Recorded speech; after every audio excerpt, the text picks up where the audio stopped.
જામનગરના રસ્તાઓ પર ધૂમ મચાવતી ગેંગનો પોલીસ દ્વારા ખેલ ખતમ।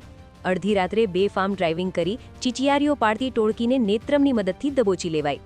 પંચેશ્વર ટાવર, હવાઈ ચોક અને સત્યનારાયણ મંદિર રોડ પર મોડી રાત્રે બેફામ સ્પીડે વાહનો ચલાવી, સ્પીડ બ્રેકર પર જોખમી સ્ટન્ટ કરી અને જોરથી બૂમો પાડી ભયનું વાતાવરણ ઊભું કરનારા નબીરાઓને પોલીસે કાયદાનું ભાન કરાવ્યું। એક રિક્ષા, બુલેટ અને એક્ટિવા સહિત 13 વાહનો સાથે 24 શખ્સોને આ ટોળકીનો વિડીયો સોશિયલ મીડિયામાં વાયરલ થતાં જ જામનગર પોલીસ એક્શન મોડમાં આવી। કમાન્ડ એન્ડ કંટ્રોલ સેન્ટર એટલે કે નેત્રમની ટીમે સીસીટીવી ફૂટેજ તપાસીને ગણતરીના કલાકોમાં જ આખી ટોળકીને શોધી કાઢી।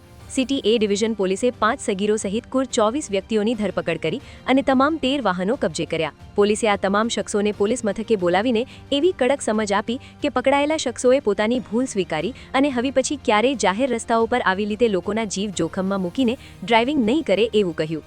સોશિયલ મીડિયા પર ફેમસ થવા માટે સ્ટન્ટ કરતા યુવાનો માટે આ કિસ્સો લાલ બત્તી સમાન છે। જાહેર રસ્તાઓ પર રાત્રિના સમયે આવા જોખમી સ્ટન્ટ શું તમારા વિસ્તારમાં પણ લોકો કરે છે?